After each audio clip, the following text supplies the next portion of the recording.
This is Duke University.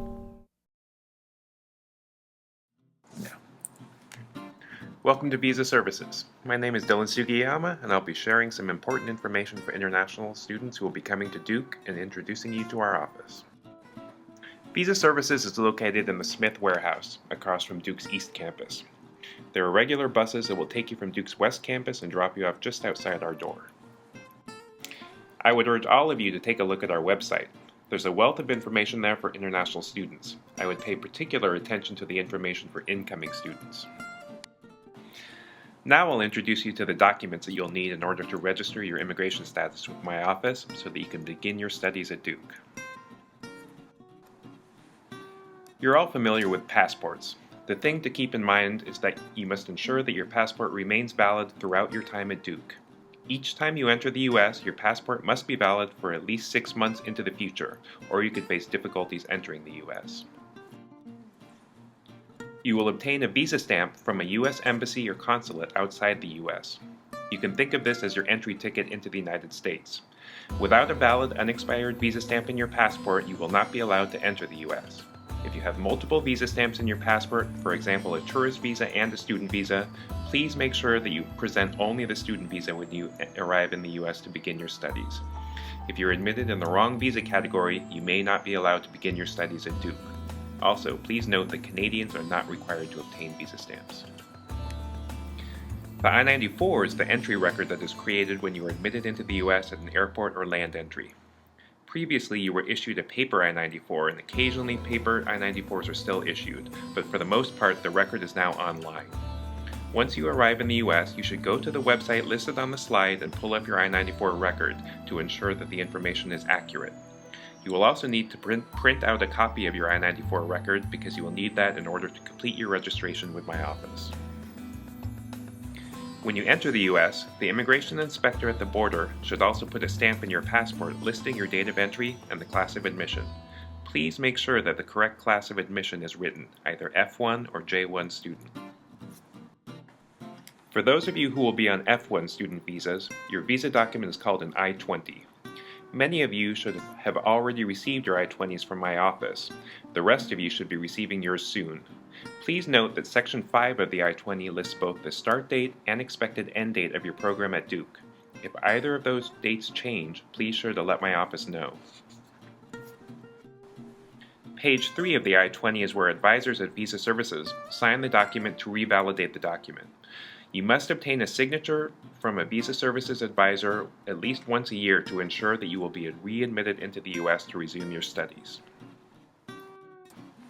Those of you coming to Duke on J1 student visas will have a different visa document called a DS-2019.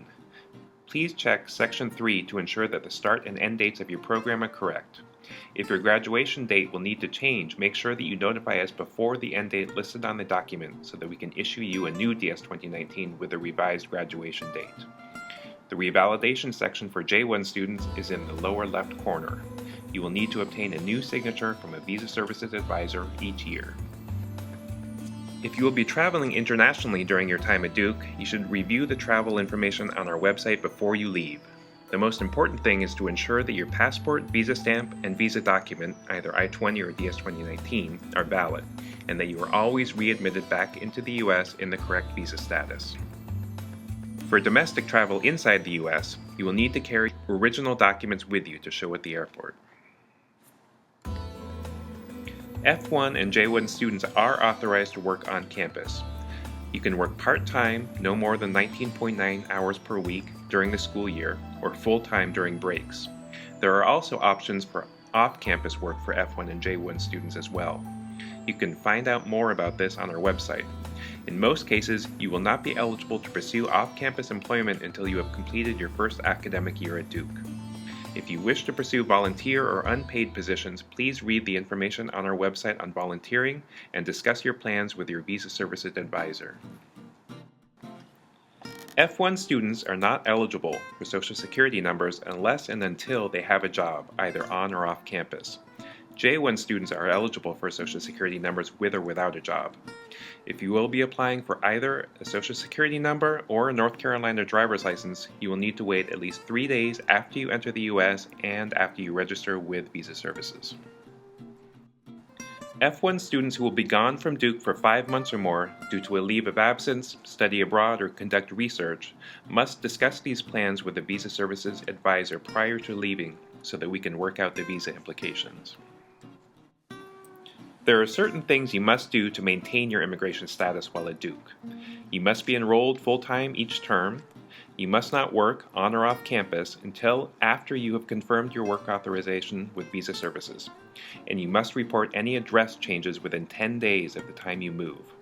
You will notify us of the move through your ACES account by updating your local residence hall address. I saved the most important slide for last. One of your first tasks after arriving in Durham will be to register with Visa Services.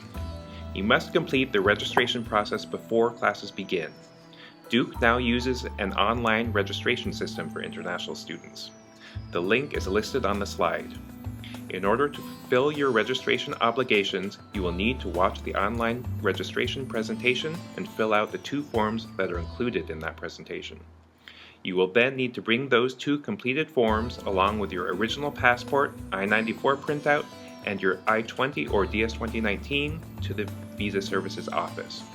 You can do this anytime during normal business hours, which are Monday through Friday, 8:30 a.m. to 4:30 p.m. No appointment is necessary. For those of you who will have assistantships during your first semester, you should also complete your section of the online I-9 payroll form before you go to Visa Services. You can check with your academic department about the I-9, since they will need to initiate that. We at Visa Services look forward to welcoming you to Duke and assisting you with the visa and immigration matters throughout your time in Durham.